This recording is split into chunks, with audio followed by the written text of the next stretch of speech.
น้องถ้าพี่น้องในสมาฮักกันเปียงกันตันเราเสียตาโกพี่สัมผ่านเข้าผ่านเงินผ่านคำเสียวเลยแต่ดีเจจังตาให้ก่อนถ้าพี่น้องในทะเลกอดคอสผ่านมือโฮมป้องกันกับตัวสุนันเตอันเป็นระยะโยเนาะย้อนเปิดกุ้งเงินกุ้งคำเชียนจำตัดเทไว้มือนังจำเตืองลงเสียวเลยปีก้อมเพราะเลยสอนมุงสอนตัวเอาน้องหลายๆตัวเอาน้องฮักปีน้องอย่าเสียเรียกนาสมาน้องฮอดว่าเพราะว่าเลยตัวกว่าปานเราเสียตาโกซอยแขนปีสุดตวงพอถึงมาสัตนาเฮยฮักพี่น้องเลยฮักเลยเปียงเลยห่มเลยป้องกันเสกกันมันว่านั้นปีสุดตวงอยู่ตาเสียวน้องฮักปีน้องก็เปิดกุ้งเงินกุ้งคำมาแก่นเกตำมาเกี่ยกลางปีตางน้องตางปีเปิดจีมีเม็ดแต่อย่าจะฮักเปียง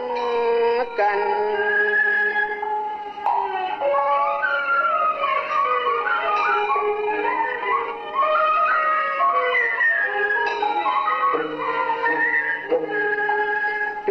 ใส่คุณ300เจียงจวงห่มป้องใส่นางเปลี่ยนวันเขาไล่เปียงฮักกันเมื่อยา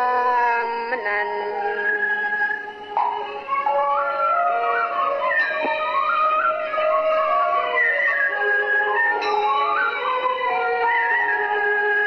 อันไห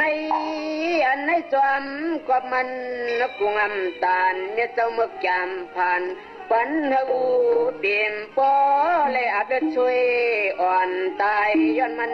สาย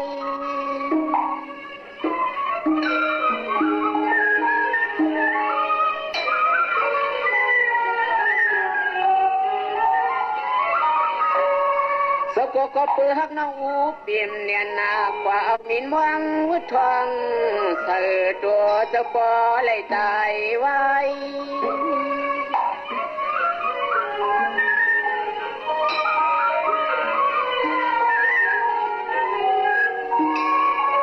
ใส่ก็ซ้อมลองตาฮักสู่เยาเอาน้อมไหลในกอดใจโดดเดี่ยวสู่ตวงหักปอเลยปองปอ